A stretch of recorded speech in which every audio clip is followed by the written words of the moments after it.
Lo que encontré dentro de esa caja de zapatos no era lo que esperaba, y créeme que no soy de los que se asustan fácil, pero cuando abrí la tapa y vi ese montón de fotos impresas, mensajes de WhatsApp pegados con celo y un recibo de hotel en Valencia con la fecha de hacía apenas 2 semanas, se me cortó la respiración como si alguien me hubiera dado un puñetazo en el estómago mientras dormía. Había llegado del trabajo antes de lo habitual porque tenía un turno partido, algo que nunca ocurre, y lo único que quería era tirarme en el sofá y ver la final del torneo de pádel con una cerveza fría. Pero como no encontraba el mando de la tele, empecé a buscar por todos lados, hasta que abrí ese armario en el que Marta guardaba siempre cajas con cosas que nunca usamos. Lo de siempre, papeles antiguos, cables que no sabemos de qué son, decoraciones de Navidad a medio romper, y entre todo eso, esa maldita caja azul con el logo de Adidas, colocada justo arriba, en una esquina.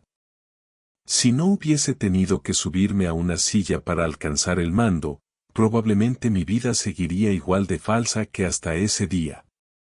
Al principio pensé que era una caja con fotos viejas, quizás de nuestros primeros años juntos, tal vez algún regalo para nuestro aniversario que se acercaba, porque Marta siempre ha sido de guardar recuerdos.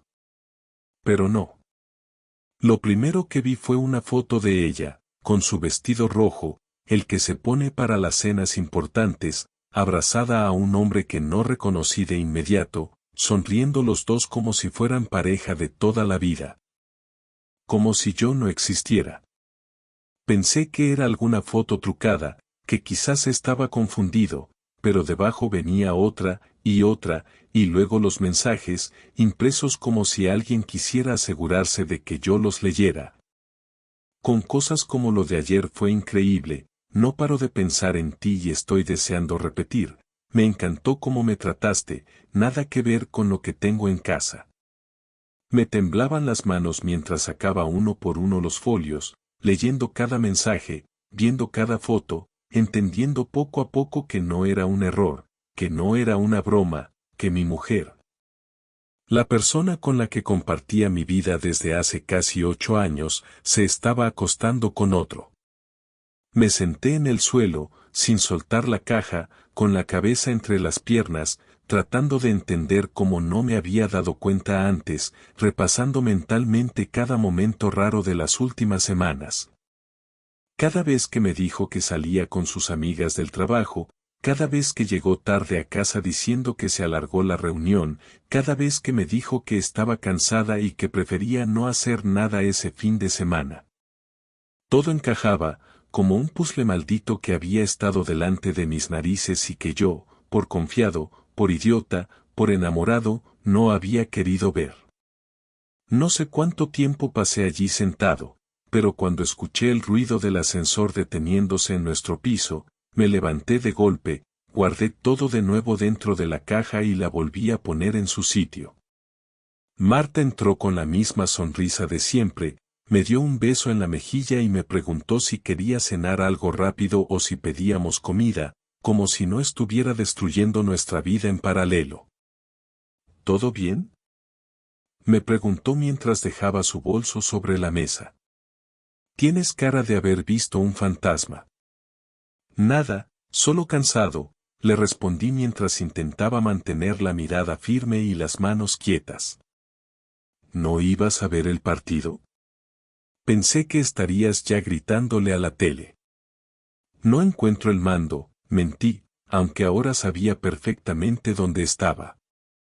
Pues si no lo encuentras, lo vemos desde el portátil, dijo sin preocuparse, como si de verdad no tuviera ningún peso en la conciencia. Y ahí estaba ella, tan tranquila, tan en su papel de esposa perfecta, que por un segundo me hizo dudar de lo que había visto, me hizo pensar que tal vez estaba malinterpretando todo, que quizás no era ella. Que las fotos eran viejas, que los mensajes no significaban lo que parecían. Pero en el fondo, algo en su voz, en sus gestos, en la forma en la que me evitaba la mirada cada vez que mencionaba a sus compañeras del despacho, me confirmaba que no estaba equivocado. que la traición no era una posibilidad, sino un hecho. No soy detective ni me gusta andar fisgoneando, pero después de lo que vi en esa caja, algo en mí cambió por completo. La confianza desapareció de golpe y fue reemplazada por una necesidad urgente de saberlo todo, de entender hasta el último detalle de lo que estaba pasando. A la mañana siguiente, me levanté antes que Marta y me quedé en la cocina fingiendo que estaba preparando café, pero en realidad la estaba esperando. Cuando salió del dormitorio ya vestida para irse a trabajar, la saludé como siempre, incluso la ayudé a encontrar las llaves que había olvidado en el baño, como si nada hubiese pasado. Estaba actuando, sí, pero lo hacía con un propósito claro. No podía confrontarla todavía, no sin pruebas reales, no sin tener algo sólido con lo que aplastarle cada excusa que pudiera inventarse. Esa misma tarde, aproveché que tenía acceso a su portátil. Ella siempre lo dejaba en la mesa del salón cuando salía, y como confiaba en que yo no era de revisar sus cosas, nunca cerraba sesión. Revisé su WhatsApp web y, como sospechaba, había una conversación archivada. No estaba con un tal de, como aparecía en los mensajes impresos de la caja, sino con un contacto guardado como Diego Pérez, trabajo. La conversación estaba llena de mensajes eliminados, lo que me hizo entender que ya había borrado bastante, pero aún quedaban algunos restos que bastaban para confirmar mis sospechas. ¿Has borrado las fotos? No quiero problemas, escribió él. Y luego, esta semana no podemos vernos, mi mujer está sospechando algo. Cada palabra era como una confirmación directa de lo que ya sabía, pero leerlo de forma tan explícita me revolvía el estómago. Pasé casi una hora revisando también su correo, sus carpetas, incluso la papelera. Encontré reservas de hotel, algunas con su nombre, otras con el de él, todas en fechas coincidentes con esos días que Marta decía que tenía reuniones largas o comidas fuera de la ciudad. Una reserva me llamó la atención especialmente, Hotel Meliá Valencia, habitación doble, 2 noches. Eso había sido justo hace 3 fines de semana, el mismo en que yo me había ido a casa de mis padres en Teruel porque Marta insistió en que aprovechara para verlos, ya que hacía mucho que no pasaba tiempo con ellos. Ahora todo encajaba, no era una coincidencia. Ella quería la casa libre, sin interrupciones, sin preguntas. Me fui sintiendo estúpido, como si yo mismo le hubiese puesto la cama. Lo más humillante de todo fue cuando encontré una nota en la aplicación de notas de su móvil. Era un borrador de mensaje, como si lo hubiese escrito para él y luego no se atrevió a mandarlo. Decía, no quiero seguir sintiéndome culpable, pero cuando estoy contigo todo tiene sentido. Sergio no lo va a entender nunca, él vive en otra realidad, una que ya no comparto. Leí ese texto 3 veces seguidas sin entender si me dolía más lo que decía o el hecho de que lo hubiera pensado y escrito. Yo, el tipo que le preparaba el café cada mañana, que planchaba sus camisas sin que ella lo pidiera, que le aguantaba sus días malos sin reproches, era ahora alguien que vivía en otra realidad. Una realidad que, según ella, ya no compartía. La semana siguiente fue un infierno disfrazado de normalidad. Cada día me despertaba, me vestía, me sentaba a su lado para cenar, y sonreía como si nada. Pero por dentro, cada conversación era una tortura, cada gesto suyo era una trampa emocional. La observaba todo el tiempo. Cómo respondía los mensajes, cómo escondía el móvil si yo me acercaba, cómo se reía con algo que yo no había dicho. No tenía el valor de enfrentarlo aún, pero ya no me quedaba duda. No era una aventura de una noche. Era algo sostenido, calculado, frío. Marta había creado un segundo mundo donde yo no existía. Una noche, después de cenar, mientras ella se duchaba, decidí dar el siguiente paso. Instalé una aplicación espía en su teléfono. Lo sé, está mal, pero en ese momento, mi necesidad de respuestas estaba por encima de todo lo demás. Quería saber cuando lo veía, qué se decían, si planeaban algo más, si pensaba dejarme, si se reía de mí. Durante 2 días no hubo nada raro. Conversaciones con su madre, con sus compañeras del trabajo, mensajes de grupo, tonterías sin importancia. Pero el viernes por la tarde, mientras yo trabajaba desde casa, llegó el mensaje que necesitaba. Era de él. ¿Quedamos mañana en el mismo sitio de siempre? Te echo de menos. Ella respondió minutos después, sí, tengo excusa lista. Saldré después de comer. Te aviso cuando llegue. No sé cómo describir la rabia contenida que me invadió en ese momento. No grité. No lloré. Solo me quedé mirando la pantalla, inmóvil, sintiendo como todo lo que había construido con ella durante casi una década se iba a la mierda en una frase de 8 palabras. A la mañana siguiente, sábado, me levanté antes que ella, preparé el desayuno como siempre, incluso le llevé el café a la cama. Marta estaba radiante, de buen humor, como si su doble vida le estuviera sentando bien. Me dijo que saldría por la tarde con unas amigas del trabajo a tomar algo, que no me esperara para cenar. Yo le sonreí, le dije que disfrutara, y luego me fui a preparar mi propio plan. No pensaba detenerla. No pensaba decirle nada aún. Solo necesitaba verla hacerlo. Necesitaba que no hubiera vuelta atrás. La seguí sin que lo notara. Me había asegurado de llenar el depósito del coche la noche anterior, de revisar que el móvil tuviera batería suficiente para grabar y de llevar conmigo una mochila con un cargador portátil, una botella de agua y algo de dinero en efectivo. Sabía que no podía cometer errores. Si la confrontación iba a ser real, tenía que verla con mis propios ojos, sin margen de duda, sin espacio para negaciones. Marta salió de casa a las 16:07, con vaqueros ajustados, una blusa blanca, el bolso cruzado y su cabello recogido en una coleta que dejaba a la vista sus pendientes nuevos. Los que según ella se había comprado por capricho. Caminó tranquila hasta la parada del tranvía y yo la seguí desde el otro lado de la calle, manteniéndome lo suficientemente lejos para no llamar la atención pero lo bastante cerca como para no perderla. Cuando subió al tranvía, lo hice por la otra puerta, y me senté al fondo, con las gafas de sol puestas y el móvil en la mano. No parecía nerviosa. Al contrario, se la veía cómoda, como si ya hubiera hecho ese recorrido decenas de veces. Llegamos al centro y caminó con paso firme hacia la Gran Vía. Entró en una cafetería que reconocí de inmediato porque habíamos ido allí una vez, años atrás, para celebrar su ascenso en el despacho. Aquella vez me dijo que ese sitio le parecía demasiado caro como para ir con frecuencia. Ahora, al parecer, era su lugar habitual para los encuentros con Diego. Esperé fuera, sin moverme. En ese momento no me importaba que me vieran, que sospechara. Lo único que me importaba era tener la imagen, la prueba visual que confirmara todo lo que ya sabía. 20 minutos después, él apareció.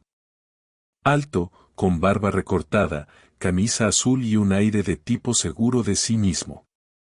Lo observé desde la esquina, mientras saludaba a Marta con un beso en la mejilla y se sentaba frente a ella como si lo hiciera cada sábado. No hacía falta escuchar lo que decían. Las miradas, las risas, los gestos cómplices lo decían todo. Grabé desde el móvil, sin zoom, sin exageraciones.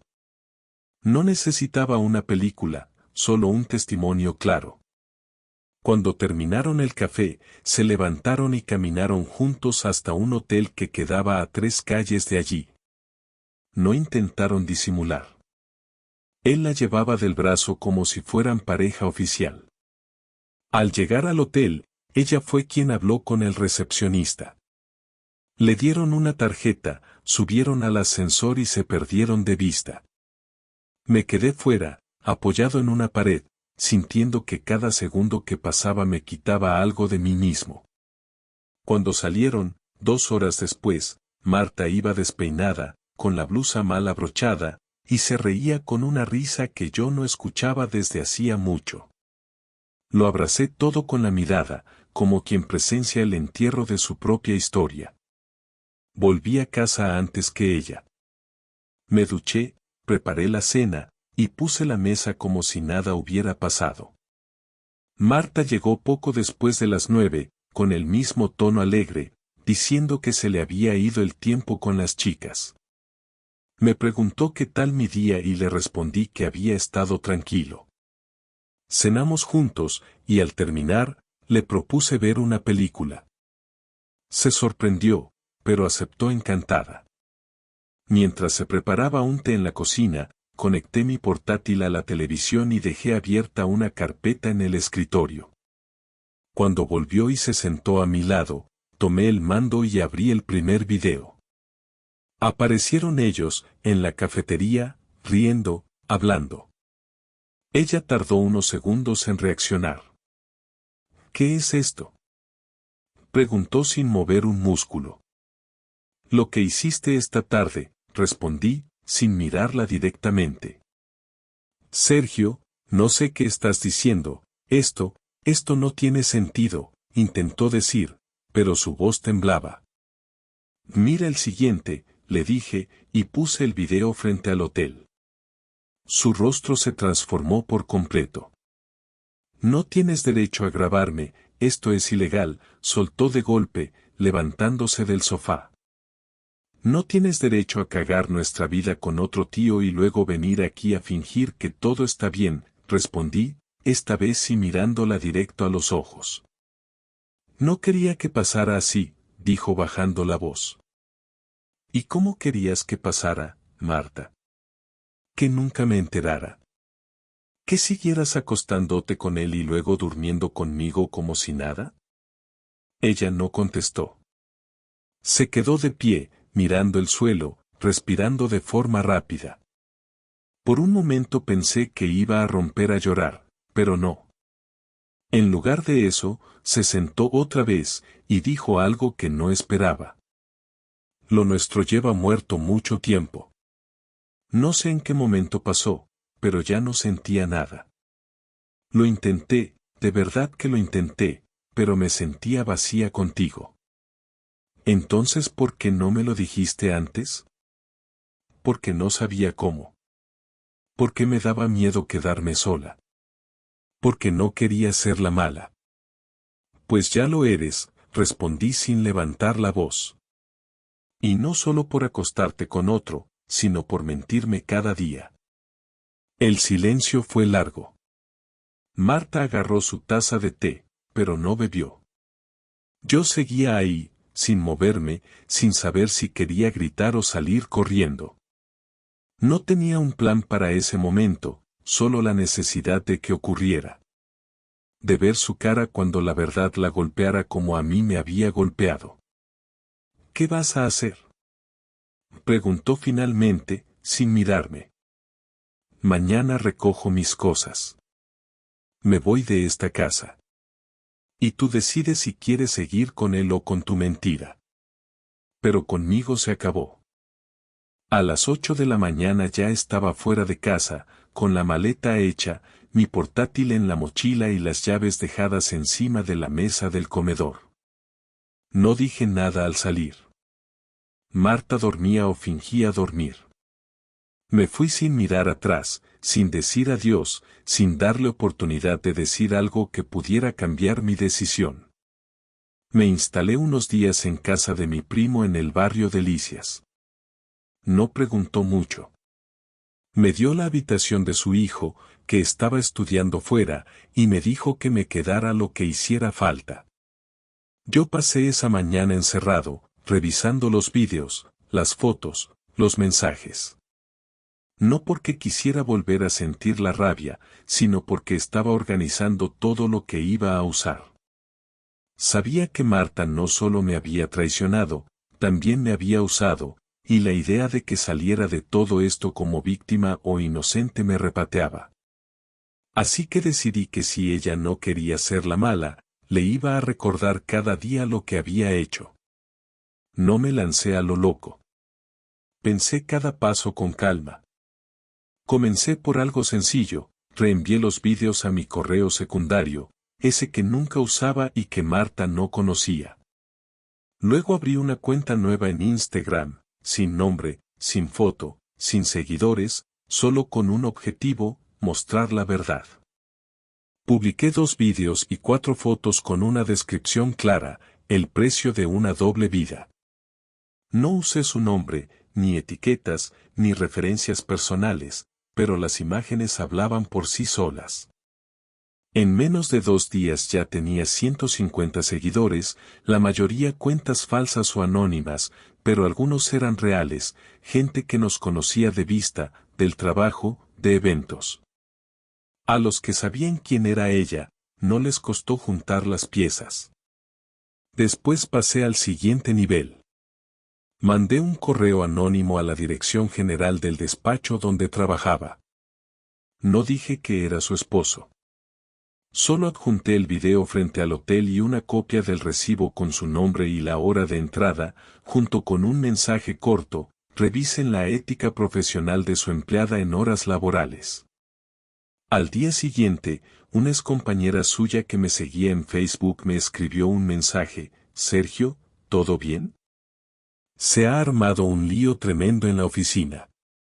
Marta ha pedido un permiso indefinido. Dicen que alguien la denunció por conducta inapropiada. ¿Tiene algo que ver contigo? No le contesté. No hacía falta. Pero eso no fue lo peor. Lo peor vino después. Visité a su madre. No porque me llevara especialmente bien con ella, sino porque siempre había tenido esa imagen de hija perfecta de Marta, y me parecía justo que viera la realidad. Le llevé una carpeta con copias impresas de todo. Le pedí 10 minutos para hablar. Nos sentamos en el salón, con su marido en la cocina sin saber qué pasaba. Le entregué la carpeta y le dije que, si después de eso quería seguir pensando que yo era el culpable de que el matrimonio se rompiera, estaba en su derecho. Al principio no entendía. Luego empezó a leer. No dijo mucho. Cerró la carpeta, la dejó sobre la mesa y me miró sin decir nada durante casi 1 minuto. Al final, solo dijo: no pensé que mi hija fuera capaz de esto. Me levanté y me fui. No necesitaba más. Marta me llamó ese mismo día. No una vez. 14 llamadas perdidas en 2 horas. No contesté ninguna. Luego llegaron los mensajes. Primero uno corto: ¿qué has hecho? Después uno más largo: me han suspendido en el despacho, ¿tienes idea de lo que estás provocando? Luego vinieron los reproches: estás arruinando mi vida por una venganza absurda. Ya te pedí perdón, ¿qué más quieres? Lo leí todo con una calma que no sabía que tenía. No respondí. Me limité a mirar su desesperación desde la pantalla del móvil, como si fuera una película que había visto antes. Una semana después recibí un mensaje de Diego. No lo esperaba. Me escribía desde un número oculto. Sé que tú fuiste. No te metas conmigo. No sabes con quién estás jugando. Lo reenvié a un amigo que trabaja en la policía local. Me dijo que no me preocupara, que no había amenazas claras, pero que guardara todo por si acaso. No era miedo lo que sentí. Era asco. Asco de saber que ese tipo, además de meterse con mi mujer, tenía la cara de hacerse el macho con amenazas baratas. Esa noche, por primera vez en muchos días, dormí bien. No porque todo estuviera arreglado, sino porque por fin había sentido que recuperaba el control. Me habían destrozado por dentro, me habían mentido en mi propia cara, me habían robado la dignidad, pero no me quedé de brazos cruzados. No fui el tipo que llora en silencio y se conforma con firmar un papel. Si Marta quería libertad, se la di, pero también le mostré el precio. Y todavía no había terminado. No fue ella quien me buscó esa vez. Fui yo el que decidió aparecer, una semana después de haber desaparecido por completo de su vida. Le escribí que quería hablar en persona, que no iba a armar un escándalo, que no iba a gritarle ni a insultarla, que solo necesitaba cerrar todo como adultos. Me contestó a los pocos minutos con un simple dime dónde y cuándo. Quedamos en el parque donde solíamos pasear los domingos por la mañana, ese que está a 20 minutos caminando del piso. Ella llegó primero, sentada en el banco frente al estanque vacío. Me vio llegar y no dijo nada. Solo se hizo a un lado. Me senté, con calma, y durante unos segundos no hablamos. Solo el ruido lejano de unos niños jugando se escuchaba entre nosotros. ¿Por qué ahora?, preguntó finalmente, sin mirarme directamente. Porque quería hablar contigo sin rabia, le respondí sin rodeos. Porque necesitaba decirte ciertas cosas sin gritar. No sé qué esperas que diga. Ya te pedí perdón. No vine a pedir más disculpas.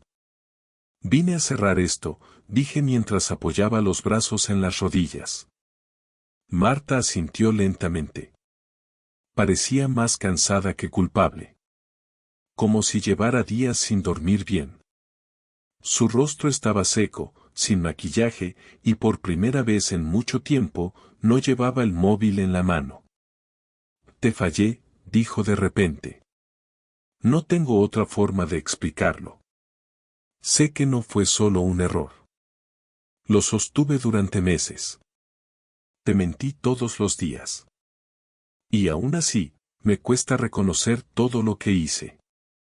Lo sostuviste porque te gustaba hacerlo.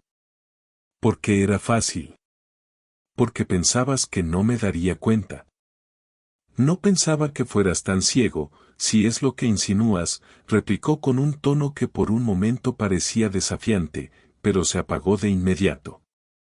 Solo, me convencí de que no importaba. Importaba, dije sin dudar.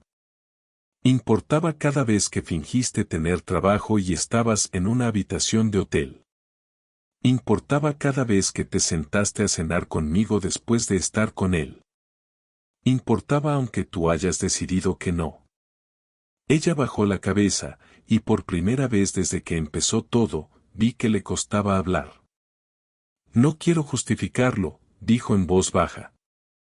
Me sentía atrapada, aburrida, vacía.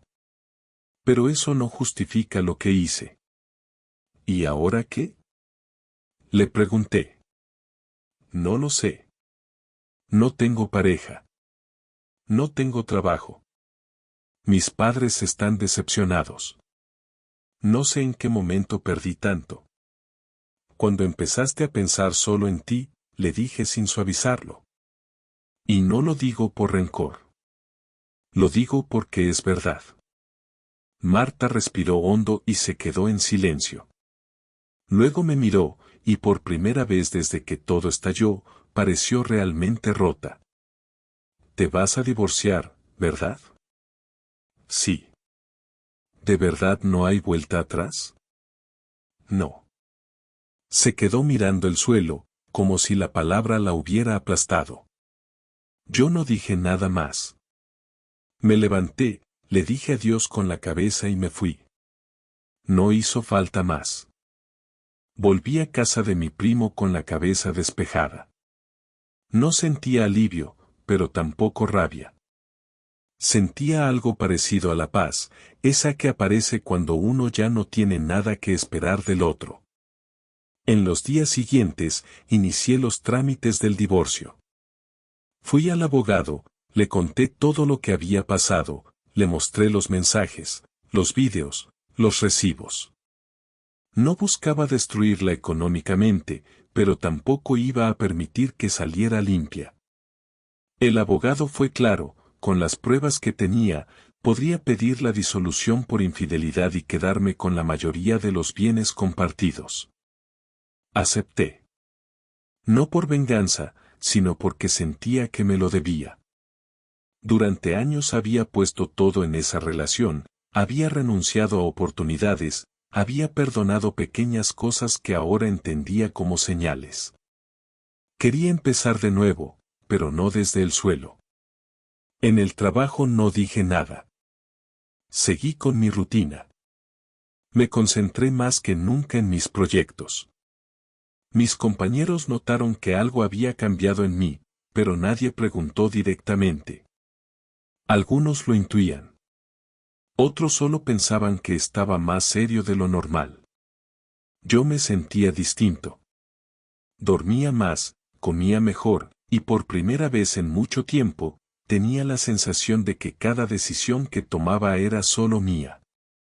Había dejado de compartir mi vida con alguien que no la valoraba, y eso no me hacía feliz, pero sí me hacía libre. Una tarde recibí un mensaje de su madre. Me decía que sentía lo que había pasado, que no justificaba a su hija, y que si algún día quería pasar a saludar, la puerta estaba abierta. No contesté. No porque me molestara, sino porque entendí que no tenía sentido seguir atado a ese entorno. Marta y yo habíamos terminado. No solo en lo legal, sino en lo personal. Ya no quedaba nada que mereciera ser salvado. El día que firmamos los papeles fue rápido. Nos vimos en la oficina del abogado. No cruzamos muchas palabras. Ella fue la primera en llegar. Iba sola. Yo también. Firmamos, uno tras otro, sin necesidad de repetir nada. Al final, cuando todo estaba hecho, me miró como si esperara algo de mí. No sé si una disculpa, una palabra amable o una última oportunidad. No le di ninguna. Solo asentí con la cabeza, le di la mano al abogado y me fui sin mirar atrás. Desde entonces han pasado 3 meses. Me mudé a un pequeño piso en Torrero. No es lujoso, pero es mío. Lo amueblé como quise, con calma, sin prisa. Volví a hablar con viejos amigos, salí un par de veces a tomar algo, incluso me animé a viajar solo un fin de semana. No estoy buscando a nadie. No necesito llenar un vacío. Lo único que quiero es estar bien conmigo mismo. A veces, cuando camino solo por la ciudad, pienso en cómo llegamos hasta ese punto. No me arrepiento de haber estado con ella, pero sí me lamento de no haberme dado cuenta antes de que algo se había roto. Aprendí a prestar atención a los silencios, a los gestos, a las ausencias pequeñas. Aprendí que el amor no se sostiene con rutinas ni con recuerdos. Se sostiene con hechos. Y cuando los hechos dejan de estar, ya no hay nada que hacer. No soy una víctima, pero tampoco un héroe. Solo soy un tipo que confió en la persona equivocada durante demasiado tiempo. Y ahora, al menos, tengo claro que nunca más voy a tolerar una mentira disfrazada de cariño. Marta hizo lo que quiso. Yo también. Y eso es todo lo que queda por contar.